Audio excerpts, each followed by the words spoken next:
Rumours abound that Russia has threatened to leave US astronaut Mark Vande Hei stranded on the International Space Station instead of returning him to Earth on board the Soyuz MS.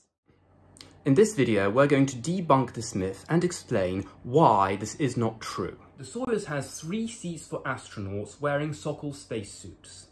Now, the spacesuits are custom built for each flight participant to match their individual parameters. You can't just swap your spacesuit with somebody else. Check me out wearing S. Tingle's spacesuit. Our heights are completely different, so when I crammed into his spacesuit, I couldn't zip it. The seats aboard the Soyuz are also custom built to match each astronaut's individual parameters. You can't return in somebody else's seat either. It just wouldn't be safe.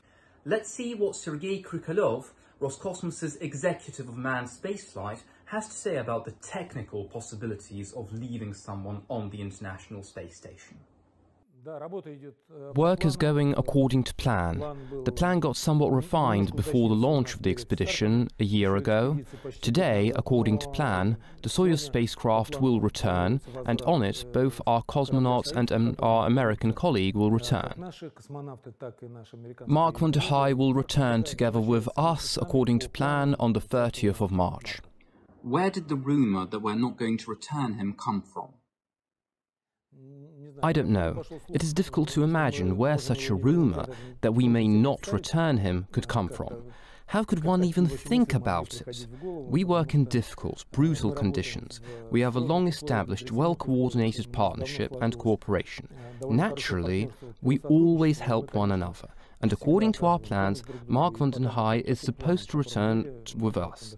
Everything is so far going according to plan. Have the current mutual sanctions between countries affected the aerospace programs?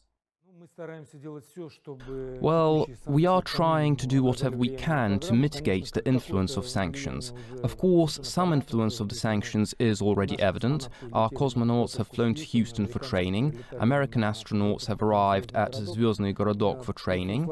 The flight trajectory has become more difficult. We all know about closed airspace, of the necessity to avoid some territories.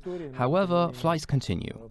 Our cosmonauts continue to prepare in Houston. The Americans are training and plan to continue their training with us on the Russian segment, so we will, of course, face some difficulties, but we are trying to do all we can to minimize the effect on the flight. So there you have it. While launching a person into space and leaving him up there for longer than planned is technically possible, no one would ever dream of doing it for political reasons.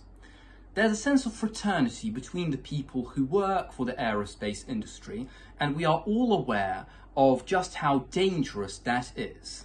That's not to mention that for every person who is up there in space, there are thousands of people working back on Earth, and so many no less brilliant people who have not yet gotten to space. Therefore, those who do go to space have a strong sense of responsibility for being the best representatives of mankind that we can possibly be. Doing something like what the press have tried to portray here would be completely and absolutely out of the question.